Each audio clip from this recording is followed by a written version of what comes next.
Hello, everyone. I'm Matthew Allen, and welcome back to What a Book.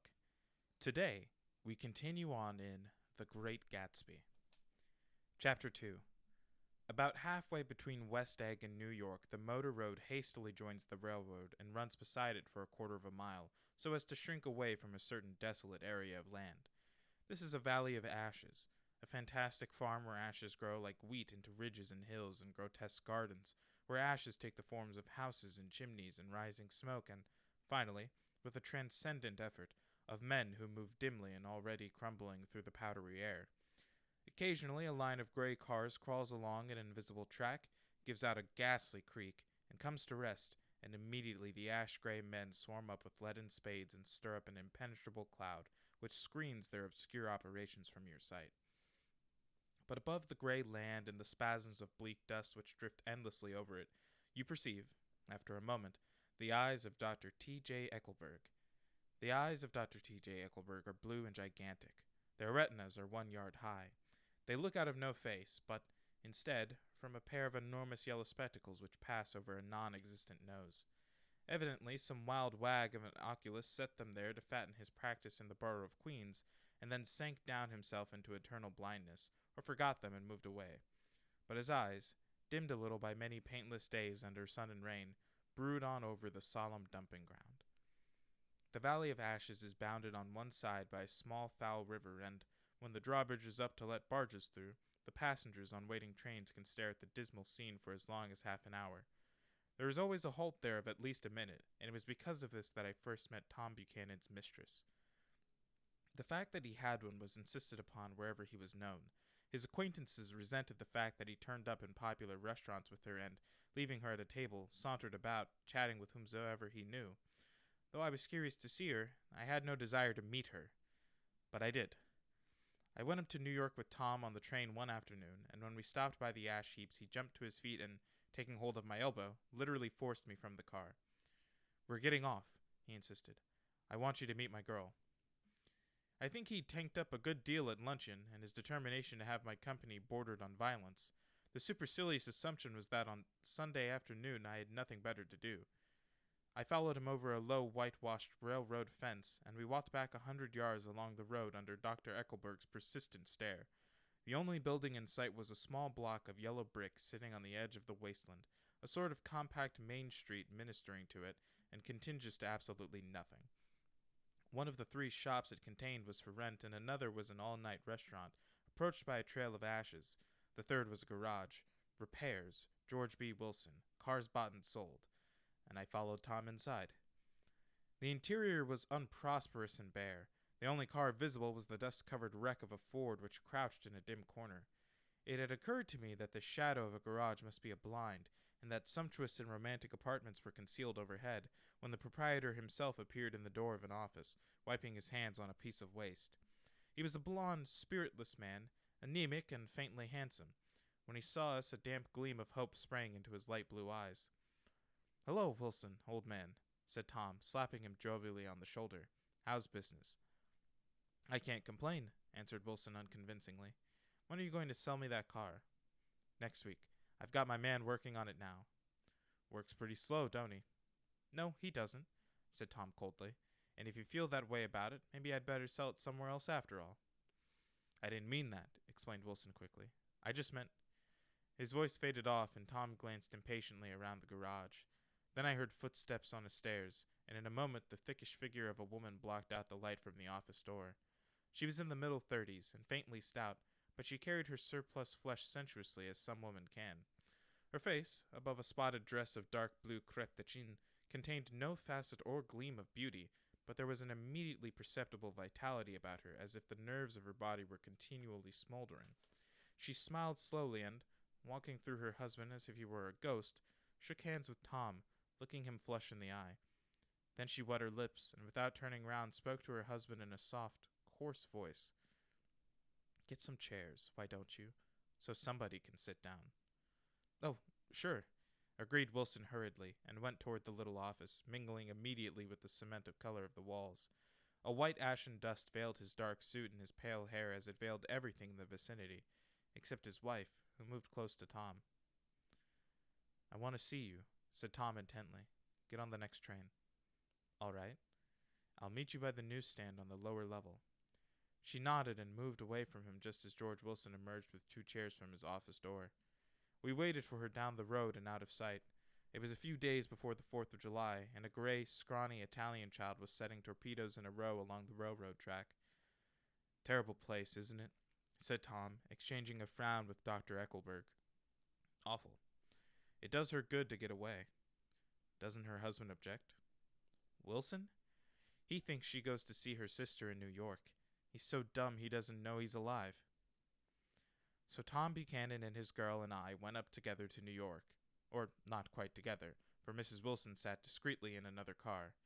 Tom deferred that much to the sensibilities of those East Eggers who might be on the train. She had changed her dress to a brown-figured muslin, which stretched tight over her rather wide hips as Tom helped her to the platform in New York. At the newsstand, she bought a copy of Town Tattle and a moving picture magazine, and in the station drugstore some cold cream and a small flask of perfume. Upstairs, in the solemn echoing drive, she let 4 taxicabs drive away before she selected a new one, lavender-colored with gray upholstery, and in this we slid out from the mass of the station into the glowing sunshine. But immediately she turned sharply from the window and, leaning forward, tapped on the front glass. "I want to get one of those dogs," she said earnestly. "I want to get one for the apartment. They're nice to have. A dog." We backed up to a gray old man who bore an absurd resemblance to John D. Rockefeller. In a basket swung from his neck cowered a dozen very recent puppies of an indeterminate breed. "What kind are they?" asked Mrs. Wilson eagerly, as he came to the taxi window. "All kinds. What kind do you want, lady?" "I'd like to get one of those police dogs. I don't suppose you got that kind?" The man peered doubtfully into the basket, plunged in his hand, and drew one up, wriggling by the back of the neck. "That's no police dog," said Tom. "No, it's not exactly a police dog," said the man with disappointment in his voice. "It's more of an Airedale." He passed his hand over the brown wash rag of a back. "Look at that coat. Some coat. That's a dog that'll never bother you with catching cold." "I think it's cute," said Mrs. Wilson enthusiastically.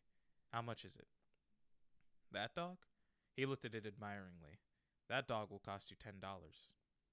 The Airedale, undoubtedly there was an Airedale concerned in it somewhere, though its feet were startlingly white, changed hands and settled down into Mrs. Wilson's lap, where she fondled the weatherproof coat with rapture.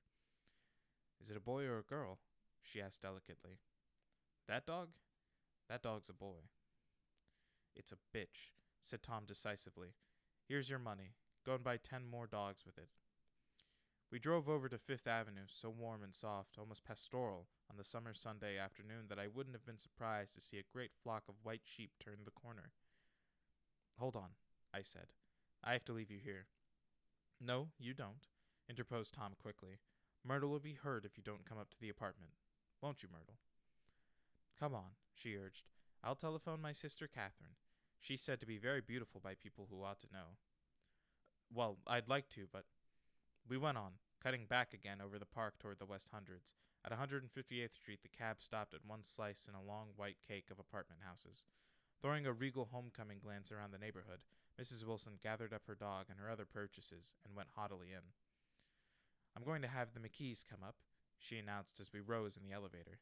"And, of course, I got to call up my sister, too."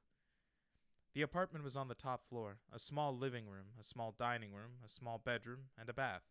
The living room was crowded to the doors with a set of tapestried furniture entirely too large for it, so that to move about was to stumble continually over scenes of ladies swinging in the gardens of Versailles. The only picture was an over-enlarged photograph, apparently a hen sitting on a blurred rock.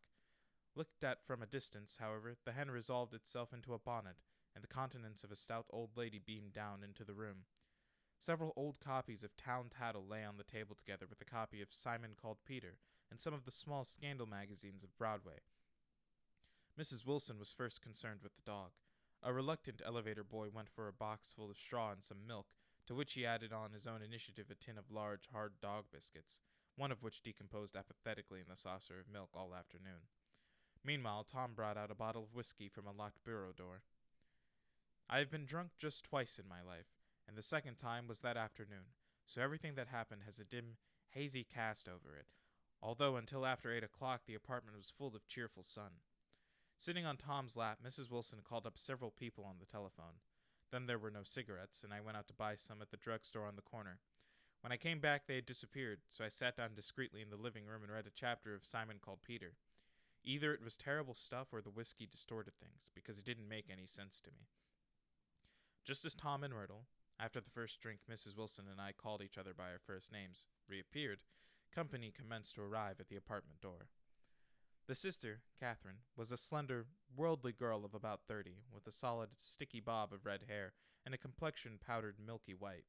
Her eyebrows had been plucked and then drawn on again at a more rakish angle, but the efforts of nature toward the restoration of the old alignment gave a blurred air to her face. When she moved about, there was an incessant clicking as innumerable pottery bracelets jingled up and down upon her arms. She came in with such a proprietary haste and looked around so possessively at the furniture that I wondered if she lived here. But when I asked her, she laughed immoderately, repeated my question aloud, and told me she lived with a girlfriend at a hotel. Mr. McKee was a pale, feminine man from the flat below. He had just shaved, for there was a white spot of lather on his cheekbone, and he was most respectful in his greeting to everyone in the room. He informed me that he was in the artistic game, and I gathered later that he was a photographer and had made the dim enlargement of Mrs. Wilson's mother, which hovered like an ectoplasm on the wall.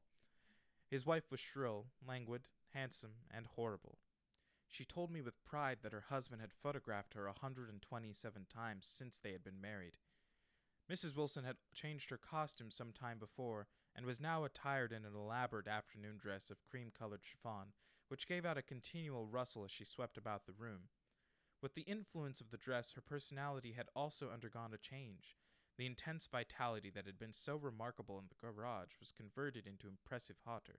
Her laughter, her gestures, her assertions became more violently affected moment by moment, and as she expanded, the room grew smaller around her, until she seemed to be revolving on a noisy, creaking pivot through the smoky air.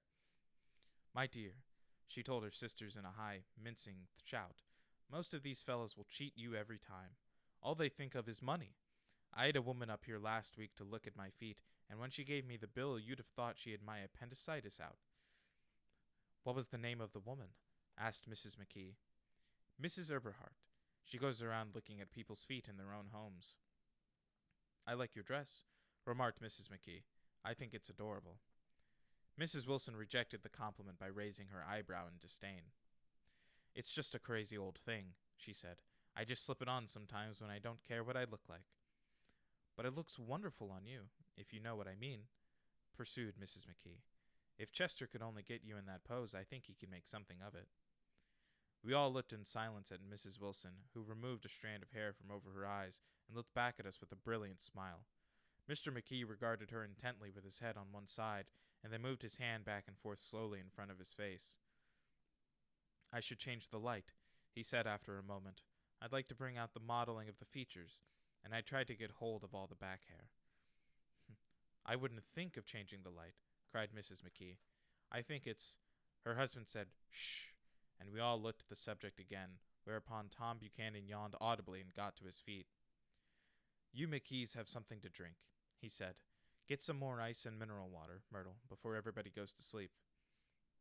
"I told that boy about the ice." Myrtle raised her eyebrows in despair at the shiftlessness of the lower orders. "These people. You have to keep after them all the time." She looked at me and laughed pointlessly. Then she flounced over to the dog, kissed it with ecstasy, and swept into the kitchen, implying that a dozen chefs awaited her orders there. "I've done some nice things out on Long Island," asserted Mr. McKee. Tom looked at him blankly. "2 of them we have framed downstairs." "2 what?" demanded Tom. "2 studies. One of them I call Montauk Point, the gulls, and the other I call Montauk Point, the sea." The sister Catherine sat down beside me on the couch. "Do you live down on Long Island, too?" she inquired. "I live at West Egg." "Really?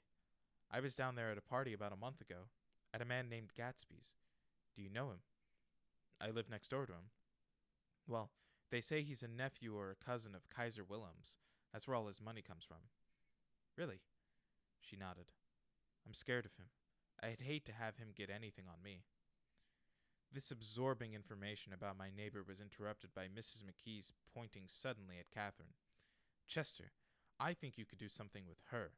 she broke out, but Mr. McKee only nodded in a bored way and turned his attention to Tom.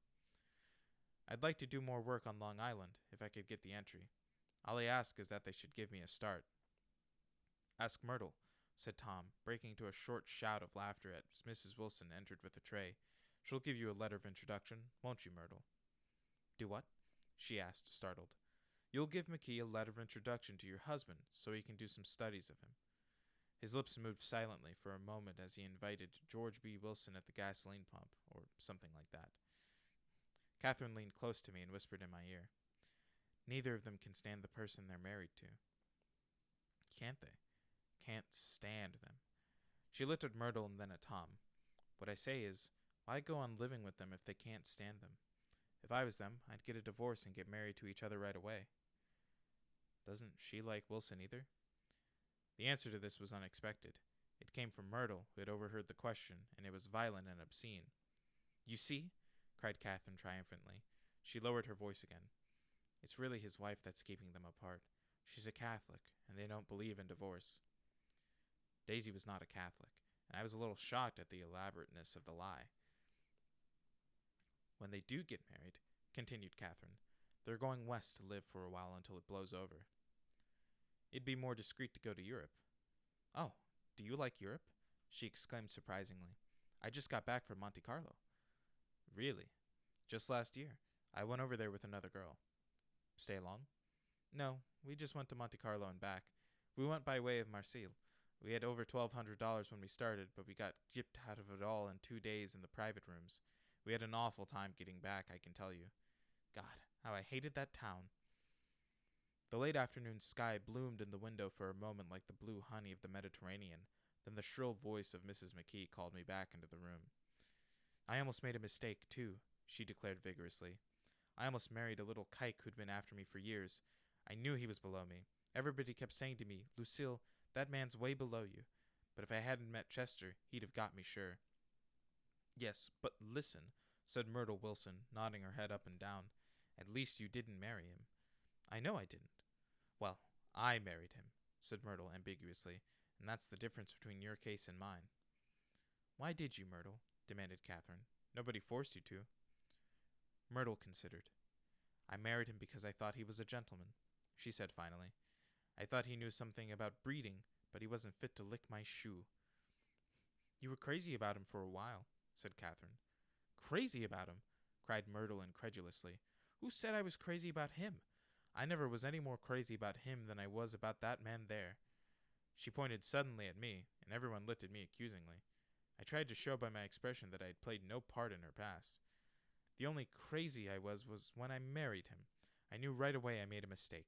He borrowed somebody's best suit to get married in, and never even told me about it, and the man came after it one day when he was out. She looked around to see who was listening. Oh, is that your suit? I said. This is the first I ever heard about it. But I gave it to him, and then I laid down and cried to beat the band all afternoon. She really ought to get away from him, resumed Catherine to me. They've been living over that garage for 11 years, and Tom's the first sweetie she ever had. The bottle of whiskey, a second one, was now in constant demand by all present, excepting Catherine, who felt just as good on nothing at all. Tom rang for the janitor and sent him for some celebrated sandwiches which were a complete supper in themselves. I wanted to get out and walk eastward toward the park through the soft twilight, but each time I tried to go I became entangled in some wild strident argument which pulled me back, as if with ropes, into my chair. Yet high over the city our line of yellow windows must have contributed their share of human secrecy to the casual watcher in the darkening streets, and I was him too, looking up and wondering. I was within and without, simultaneously enchanted and repelled by the inexhaustible variety of life. Myrtle pulled her chair close to mine, and suddenly her warm breath poured over me the story of her first meeting with Tom. It was on the two little seats facing each other that are always the last ones left on the train. I was going up to New York to see my sister and spend the night. He had on a dress suit and patent leather shoes, and I couldn't keep my eyes off him, but every time he looked at me I had to pretend to be looking at the advertisement over his head.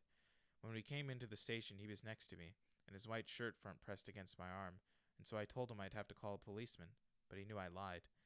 I was so excited that when I got into a taxi with him I didn't hardly know I wasn't getting into a subway train. All I kept thinking about over and over was, you can't live forever. You can't live forever. She turned to Mrs. McKee, and the room rang full of her artificial laughter. "My dear," she cried, "I'm going to give you this dress as soon as I'm through with it. I've got to get another one tomorrow. I'm going to make a list of all the things I've got to get. A massage and a wave, and a collar for the dog, and one of those cute little ashtrays where you touch a spring, and a wreath with a black silk bow for Mother's grave that'll last all summer. I got to write down a list so I won't forget all the things I got to do." It was 9 o'clock. Almost immediately afterward, I looked at my watch and found it was 10. Mr. McKee was asleep on a chair with his fist clenched in his lap, like a photograph of a man of action. Taking out my handkerchief, I wiped from his cheek the remains of the spot of dried lather that had worried me all afternoon. The little dog was sitting on the table looking with blind eyes through the smoke, and from time to time groaning faintly. People disappeared, reappeared, made plans to go somewhere, and then lost each other, searched for each other, found each other a few feet away. Sometime toward midnight, Tom Buchanan and Mrs. Wilson stood face to face discussing, in impassioned voices, whether Mrs. Wilson had any right to mention Daisy's name. "Daisy, Daisy, Daisy," shouted Mrs. Wilson. "I'll say it whenever I want to. Daisy, Making a short, deft movement, Tom Buchanan broke her nose with his open hand. Then there were bloody towels upon the bathroom floor, and women's voices scolding, and high over the confusion a long broken wail of pain. Mr. McKee awoke from his doze and started in a daze toward the door. When he had gone halfway, he turned round and stared at the scene, his wife and Catherine scolding and consoling as they stumbled here and there among the crowded furnitures with articles of aid, and the despairing figure on the couch bleating fluently and trying to spread a copy of Town Tattle over the tapestry scenes of Versailles. Then Mr. McKee turned and continued on out the door. Taking my hat from the chandelier, I followed. "Come to lunch some day," he suggested, as we groaned down in the elevator. "Where?" "Anywhere." "Keep your hands off the lever," snapped the elevator boy. "I beg your pardon," said Mr. McKee with dignity. "I didn't know I was touching it." "All right," I agreed. "I'll be glad to." I was standing beside his bed and was sitting up between the sheets, clad in his underwear, with a great portfolio in his hands. Beauty and the Beast, Loneliness, Old Grocery Horse, Brooklyn Bridge. Then I was lying half asleep in the cold lower level of the Pennsylvania station, staring at the Morning Tribune and waiting for the 4 o'clock train. Chapter 3. There was music from my neighbor's house through the summer nights. In his blue gardens, men and girls came and went like moths among the whisperings in the champagne and the stars. At high tide in the afternoon, I watched his guests diving from the tower of his raft, or taking the sun on the hot sand of his beach while his 2 motorboats slit the waters of the Sound, drawing aquaplanes over cataracts of foam. On weekends, his Rolls-Royce became an omnibus, bearing parties to and from the city between 9 in the morning and long past midnight, while his station wagon scampered like a brisk yellow bug to meet all trains. And on Mondays, 8 servants, including an extra gardener, toiled all day with mops and scrubbing brushes and hammers and garden shears, repairing the ravages of the night before. Every Friday, 5 crates of oranges and lemons arrived from a fruiterer in New York. Every Monday, these same oranges and lemons left his back door in a pyramid of pulpless halves. There was a machine in the kitchen which could extract the juice of 200 oranges in half an hour if a little button was pressed 200 times by a butler's thumb. At least once a fortnight, a corps of caterers came down with several hundred feet of canvas and enough colored lights to make a Christmas tree of Gatsby's enormous garden. On buffet tables, garnished with glistening hors d'oeuvres, spiced baked hams crowded against salads of harlequin designs, and pastry pigs and turkeys bewitched to a dark gold. In the main hall, a bar with a real brass rail was set up, and stocked with gins and liqueurs, with cordials so long forgotten that most of his female guests were too young to know one from another. By 7 o'clock, the orchestra has arrived. No thin 5-piece affair, but a whole pit full of oboes and trombones and saxophones, and viols and cornets and piccolos, and low and high drums. The last swimmers have come in from the beach now and are dressing upstairs. The cars from New York are parked 5 deep in the drive, and already the halls and salons and verandas are gaudy with primary colors, and hair shorn in strange new ways, and shawls beyond the dreams of Castile. The bar is in full swing, and floating rounds of cocktails permeate the garden outside, until the air is alive with chatter and laughter, and casual innuendo and introductions forgotten on the spot, and enthusiastic meetings between women who never knew each other's names. The lights grow brighter as the earth lurches away from the sun, and now the orchestra is playing yellow cocktail music, and the opera of voices pitches a key higher. Laughter is easier minute by minute, spilled with prodigality, tipped out at a cheerful word. The groups change more swiftly, swell with new arrivals, dissolve and form in the same breath. Already there are wanderers, confident girls who weave here and there among the stouter and more stable, become for a sharp, joyous moment the center of a group, and then, excited with triumph, glide on through the sea change of faces and voices and color under the constantly changing light. Suddenly, one of these gypsies, in trembling opal, seizes a cocktail out of the air, dumps it down for courage, and moving her hands like Frisco, dances out alone on the canvas platform. A momentary hush, the orchestra leader varies his rhythm obligingly for her, and there is a burst of chatter as the erroneous news goes round that she is Gilda Gray's understudy from the Follies. The party has begun. I believe that on the first night I went to Gatsby's house, I was one of the few guests who had actually been invited. People were not invited. They went there. They got into automobiles which bore them out to Long Island, and somehow they ended up at Gatsby's door. Once they were there, they were introduced by somebody who knew Gatsby, and after that they conducted themselves according to the rules of behavior associated with amusement parks. Sometimes they came and went without having met Gatsby at all, came for the party with a simplicity of heart that was at its own ticket of admission. I had been actually invited. A chauffeur in a uniform of robin's egg blue crossed my lawn earlier that Saturday morning with a surprisingly formal note from his employer. The honor would be entirely Gatsby's, it said, if I would attend his little party that night. He had seen me several times, and had intended to call on me long before, but a peculiar combination of circumstances had prevented it. Signed J. Gatsby, in a majestic hand. Dressed up in white flannels, I went over to his lawn a little after 7, and wandered around rather ill at ease among swirls and eddies of people I didn't know, though here and there was a face I had noticed on the commuting train. I was immediately struck by the number of young Englishmen dotted about, all well-dressed, all looking a little hungry, and all talking in low, earnest voices to solid and prosperous Americans. I was sure that they were selling something, bonds or insurance or automobiles. They were at least agonizingly aware of the easy money in the vicinity and convinced that it was theirs for a few words in the right key. As soon as I arrived, I made an attempt to find my host, but the 2 or 3 people of whom I asked his whereabouts stared at me in such an amazed way, and denied so vehemently any knowledge of his movements, that I slunk off in the direction of the cocktail table, the only place in the garden where a single man could linger without looking purposeless and alone.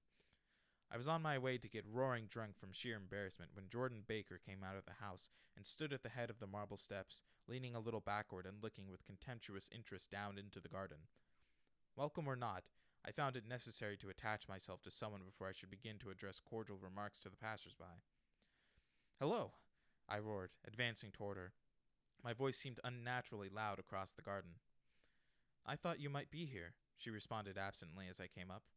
"I remembered you lived next door to—" She held my hand impersonally, as a promise that she'd take care of me in a minute, and gave ear to 2 girls in twin yellow dresses who stopped at the foot of the steps. "Hello," they cried together. "Sorry you didn't win." That was for the golf tournament. She had lost in the finals the week before. "You don't know who we are," said one of the girls in yellow, "but we met you here about a month ago." "You've dyed your hair since then," remarked Jordan, and I started, but the girls had moved casually on, and her remark was addressed to the premature moon, produced like the supper, no doubt, out of a caterer's basket. With Jordan's slender golden arm resting in mine, we descended the steps and sauntered about the garden. A tray of cocktails floated at us through the twilight, and we sat down at a table with the 2 girls in yellow and 3 men, each one introduced to us as Mr. Mumble. "Do you come to these parties often?" inquired Jordan of the girl beside her. "The last one was the one I met you at," answered the girl, in an alert, confident voice. She turned to her companion. "Wasn't it for you, Lucille?" It was for Lucille, too. "I like to come," Lucille said. "I never care what I do, so I always have a good time. When I was here last, I tore my gown on a chair, and he asked me my name and address. Inside of a week, I got a package from Quarters with a new evening gown in it." "Did you keep it?" asked Jordan. "Sure I did. I was going to wear it tonight, but it was too big in the bust and had to be altered. It was gas blue with lavender beads. $265. "There's something funny about a fellow that'll do a thing like that," said the other girl eagerly. "He doesn't want any trouble with anybody." "Who doesn't?" I inquired. "Gatsby. Somebody told me." The 2 girls and Jordan leaned together confidentially. "Somebody told me they thought he killed a man once." A thrill passed over all of us. The 3 Mr. Mumbles bent forward and listened eagerly. "I don't think it's so much that," argued Lucille skeptically. "It's more that he was a German spy during the war." One of the men nodded in confirmation. I heard that from a man who knew all about him, grew up with him in Germany, he assured us positively. Oh, no, said the first girl. It couldn't be that, because he was in the American army during the war. As our credulity switched back to her, she leaned back with enthusiasm. You look at him sometime when he thinks nobody's looking at him. I'll bet he killed a man. She narrowed her eyes and shivered. Lucille shivered. We all turned and looked around for Gatsby. It was testimony to the romantic speculation he inspired that there were whispers about him from those who had found little that it was necessary to whisper about in this world. The first supper, there would be another one after midnight, was now being served, and Jordan invited me to join her own party, who were spread around a table on the other side of the garden. There were 3 married couples and Jordan's escort, a persistent undergraduate given to violent innuendo, and obviously under the impression that sooner or later Jordan was going to yield him up her person to a greater or lesser degree. Instead of rambling, this party had preserved a dignified homogeneity and assumed to itself the function of representing the stability of the countryside, East Egg condescending to West Egg, and carefully on guard against its spectroscopic gaiety. Let's get out, whispered Jordan after a somehow wasteful and inappropriate half hour. This is much too polite for me. We got up, and she explained that we were going to find the host. I had never met him, she said, and it was making me uneasy. The undergraduate nodded in a cynical, melancholy way. The bar, where we glanced first, was crowded, but Gatsby was not there. She couldn't find him from the top of the steps, and he wasn't on the veranda. On a chance, we tried an important-looking door and walked into a high Gothic library, paneled with carved English oak, and probably transported complete from some ruin overseas. A stout, middle-aged man with enormous allied spectacles was sitting somewhat drunk on the edge of a great table, staring with unsteady concentration at the shelves of books. As we entered, he wheeled excitedly around and examined Jordan from head to foot. What do you think? He demanded impetuously. About what? He waved his hand toward the bookshelves. About that. As a matter of fact, you needn't bother to ascertain. I ascertain. They're real. The books? He nodded. Absolutely real. Have pages and everything. I thought they'd be a nice durable cardboard. Matter of fact, they're absolutely real. Pages and... Here, let me show you. Taking our skepticism for granted, he rushed to the bookcases and returned with Volume 1 of the Stoddard Lectures. See, he cried triumphantly, it's a bona fide piece of printed matter. It fooled me. This fellow's a regular Belasca. It's a triumph. What thoroughness. What realism. Knew when to stop, too. Didn't cut the pages. But what do you want? What do you expect? He snatched the book from me and replaced it hastily on its shelf, muttering that if one brick was removed, the whole library was liable to collapse. Who brought you? He demanded. Or did you just come? I was brought. Most people were brought. Jordan looked at him alertly, cheerfully, without answering. I was brought by a woman named Roosevelt, he continued. Mrs. Claude Roosevelt. Do you know her? I met her somewhere last night. I've been drunk for about a week now, and I thought it might sober me up to sit in a library. Has it? A little bit, I think. I can't tell yet. I've only been here an hour. Did I tell you about the books? They're real. You told us. We shook hands with him gravely and went back outdoors. There was dancing now on the canvas in the garden, old men pushing young girls backward in eternal graceless circles, superior couples holding each other tortuously, fashionably, and keeping in the corners, and a great number of single girls dancing individualistically or relieving the orchestra for a moment of the burden of the banjo or the traps. By midnight the hilarity had increased. A celebrated tenor had sung in Italian, and a notorious contralto had sung in jazz, and between the numbers people were doing stunts all over the garden, while happy, vacuous bursts of laughter rose toward the summer sky. A pair of stage twins, who turned out to be the girls in yellow, did a baby act in costume, and champagne was served in glasses bigger than finger bowls. The moon had risen higher, and floating in the sound was a triangle of silver scales, trembling a little to the stiff, tiny drip of the banjos on the lawn. I was still with Jordan Baker. We were sitting at a table with a man of about my age and a rowdy little girl, who gave way upon the slightest provocation to uncontrollable laughter. I was enjoying myself now. I had taken 2 finger bowls of champagne, and the scene had changed before my eyes into something significant, elemental, and profound. At a lull in the entertainment, the man looked at me and smiled. Your face is familiar, he said, politely. Weren't you in the 3rd Division during the war? Why, yes. I was in the 9th Machine Gun Battalion.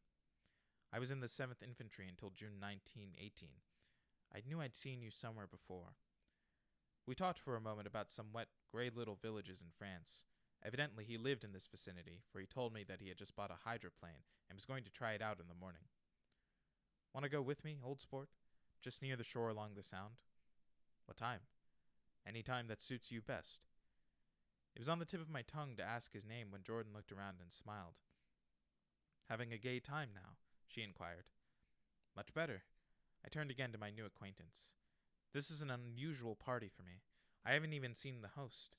I live over there. I waved my hand at the invisible hedge in the distance, and this man Gatsby sent over his chauffeur with an invitation. For a moment he looked at me as if he failed to understand. I'm Gatsby, he said suddenly. What? I exclaimed. Oh, I beg your pardon. I thought you knew, old sport. I'm afraid I'm not a very good host. He smiled understandingly, much more than understandingly. It was one of those rare smiles with a quality of eternal reassurance in it that you may come across 4 or 5 times in life.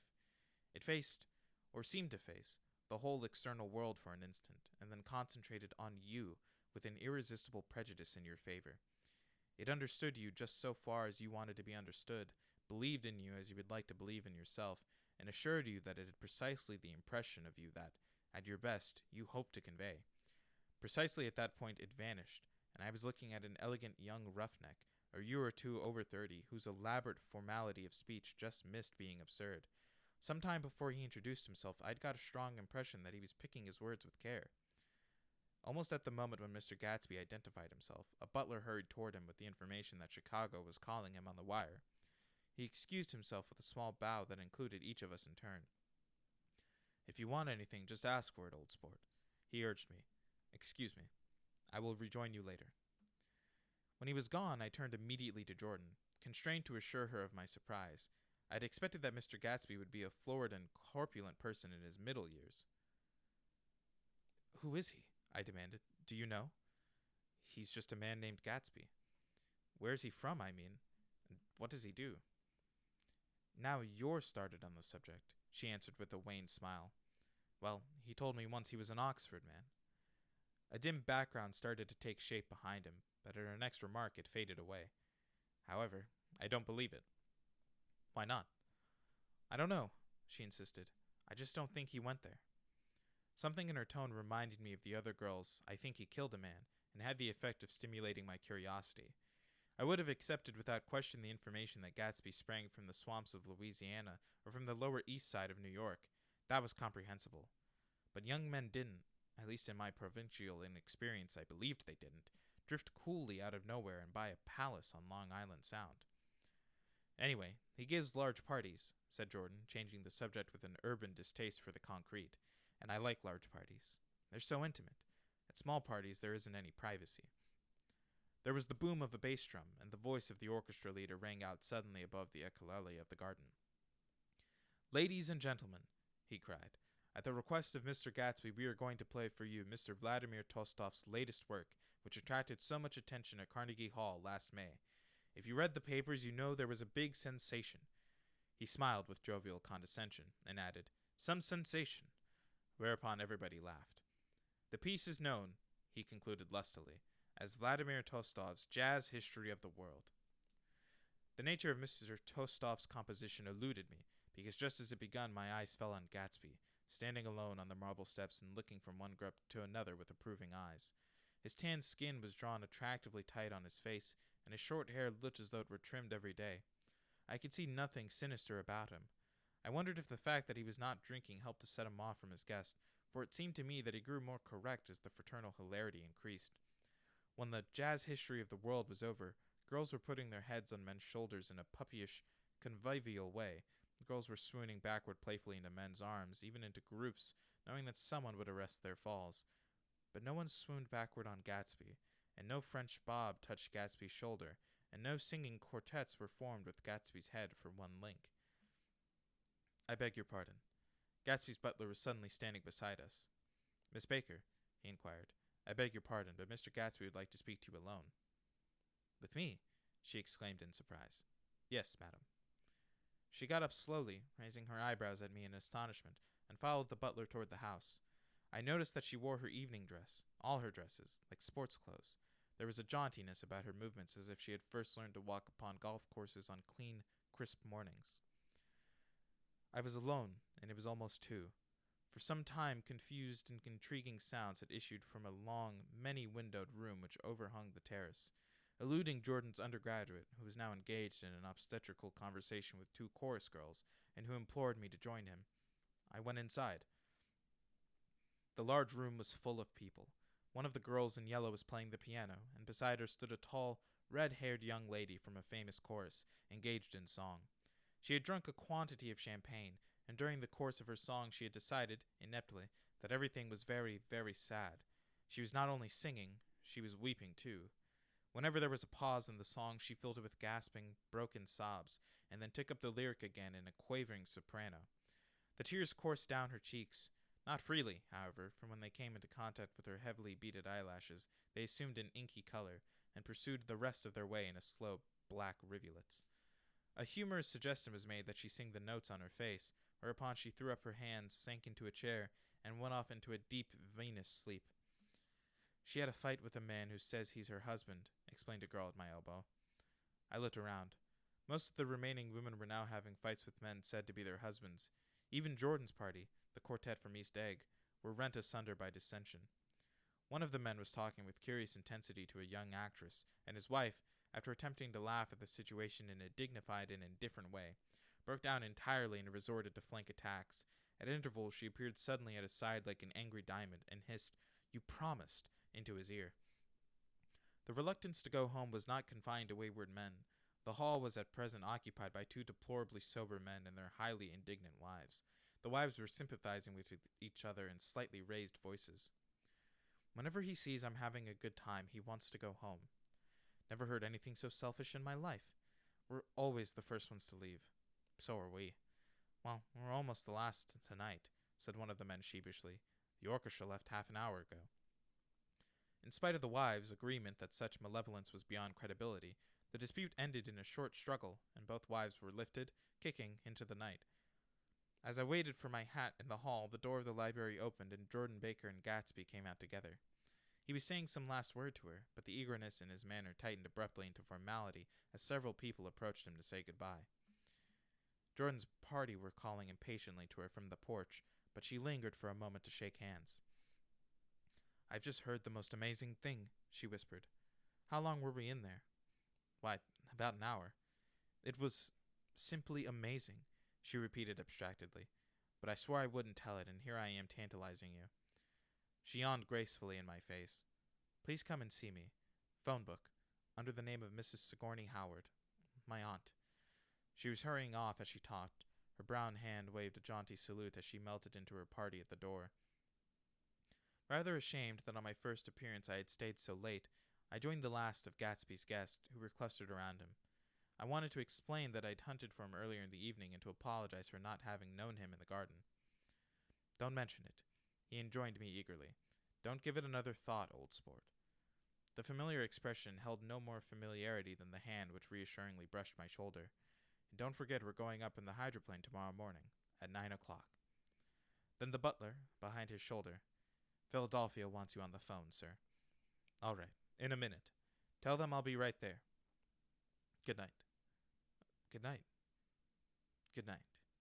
He smiled, and suddenly there seemed to be a pleasant significance in having been among the last to go, as if he had desired it all the time. Good night, old sport. Good night. But as I walked down the steps, I saw that the evening was not quite over. 50 feet from the door, a dozen headlights illuminated a bizarre and tumultuous scene. In the ditch beside the road, right side up but violently shorn of one wheel, rested a new coupe which had left Gatsby's drive not 2 minutes before. The sharp jut of a wall accounted for the detachment of the wheel, which was now getting considerable attention from half a dozen curious chauffeurs. However, as they had left their cars blocking the road, a harsh discordant din from those in the rear had been audible for some time, and added to the already violent confusion of the scene. A man in a long duster had dismounted from the wreck and now stood in the middle of the road, looking from the car to the tire and from the tire to the observers in a pleasant, puzzled way. See, he explained, it went in the ditch. The fact was infinitely astonishing to him, and I recognized first the unusual quality of wonder, and then the man. It was the late patron of Gatsby's library. How'd it happen? He shrugged his shoulders. I know nothing whatever about mechanics, he said decisively. But how did it happen? Did you run into the wall? Don't ask me, said Owl Eyes, washing his hands of the whole matter. I know very little about driving, next to nothing. It happened, and that's all I know. Well, if you're a poor driver, you oughtn't to try driving at night. But I wasn't even trying, he explained indignantly. I wasn't even trying. An odd hush fell upon the bystanders. Do you want to commit suicide? You're lucky it was just a wheel, a bad driver, and not even trying. You don't understand, explained the criminal. I wasn't driving. There's another man in the car. The shock that followed this declaration found voice in his sustained "ah, ha," as the door of the coupe swung slowly open. The crowd, it was now a crowd, stepped back involuntarily, and when the door had opened wide there was a ghostly pause.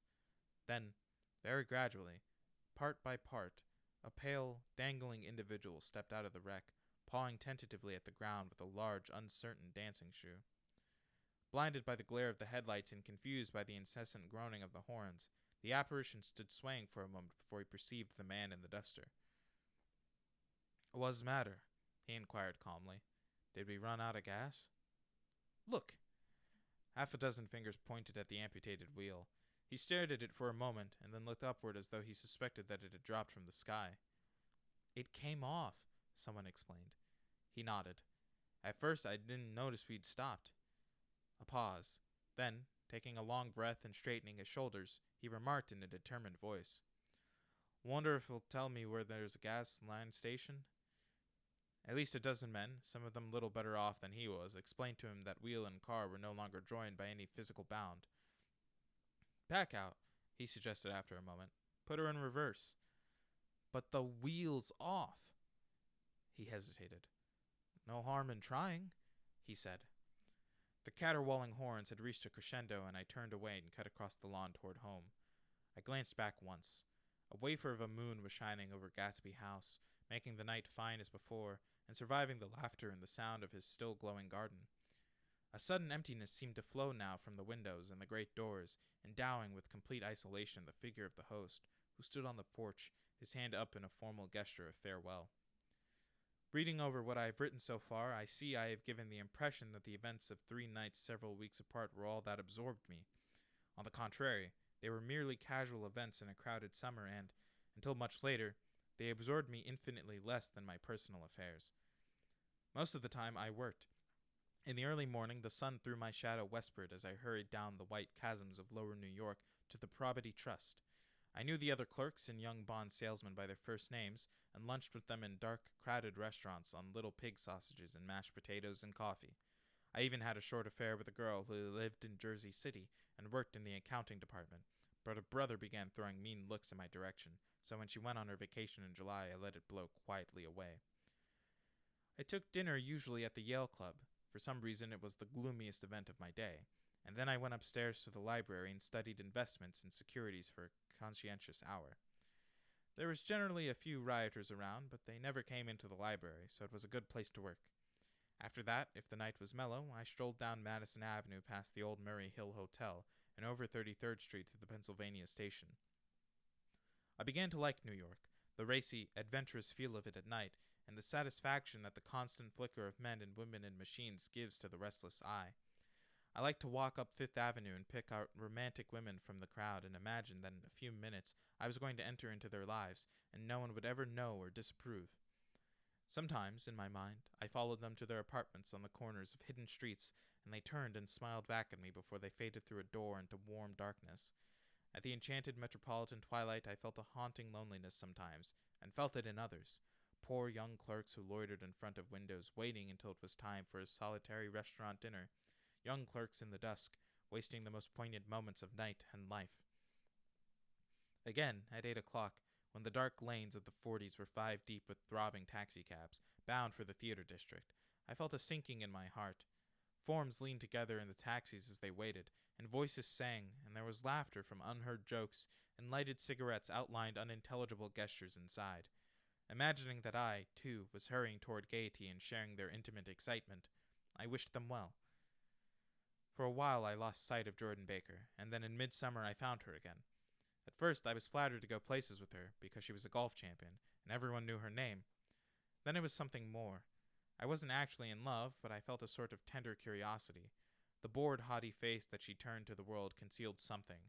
Most affections conceal something eventually, even though they don't in the beginnings. And one day I found what it was. When we were on a house party together up in Warwick, she left a borrowed car out in the rain with the top down, and then lied about it. And suddenly I remembered the story about her that had eluded me that night at Daisy's. At her first big golf tournament there was a row that nearly reached the newspapers, a suggestion that she had moved her ball from a bad lie in the semi-final round. The thing approached the proportions of a scandal, then died away. A caddy retracted his statement, and the only other witness admitted that he might have been mistaken. The incident and the name had remained together in my mind. Jordan Baker instinctively avoided clever, shrewd men, and now I saw that this was because she felt safer on a plane where any divergence from a code would be thought impossible. She was incurably dishonest. She wasn't able to endure being at a disadvantage and, given this unwillingness, I suppose she had begun dealing in subterfuges when she was very young in order to keep that cool, insolent smile turned to the world and yet satisfy the demands of her hard, jaunty body. It made no difference to me. Dishonesty in a woman is a thing you never blame deeply. I was casually sorry, and then I forgot. It was on that same house party that we had a curious conversation about driving a car. It started because she passed so close to some workmen that our fender flicked a button on one man's coat. "You're a rotten driver," I protested. "Either you ought to be more careful, or you oughtn't to drive at all." "I am careful." "No, you're not." "Well, other people are," she said lightly. "What's that got to do with it?" "They'll keep out of my way," she insisted. "It takes two to make an accident." "Suppose you met somebody just as careless as yourself." "I hope I never will," she answered. "I hate careless people. That's why I like you." Her gray, sun-strained eyes stared straight ahead, but she had deliberately shifted our relations, and for a moment I thought I loved her. But I am slow-thinking and full of an interior rules that act as brakes on my desires, and I knew that first I had to get myself definitely out of that tangle back home. I had been writing letters once a week and signing them. Love, Nick, and all I could think of was how, when that certain girl played tennis, a faint mustache of perspiration appeared on her upper lip. Nevertheless, there was a vague understanding that had to be tactfully broken off before I was free. Everyone suspects himself of at least one of the cardinal virtues, and this is mine. I am one of the few honest people that I have ever known. And that is where we will leave off for today. So thank you all so much for joining me for this What a Book. If you liked it, make sure to check out everything that is backlogged over on YouTube, as well as giving me a follow here on this channel. I just started doing a different outro. Make sure to check everything that's here, as well as the Linktree link in the description, so you can get to the other YouTube that I was mentioning, as well as the Twitch that I almost mentioned, because my brain is fried. So thank you all so much for listening. I've been Matthew Allen. This has been What a Book, and I will see all of you next week.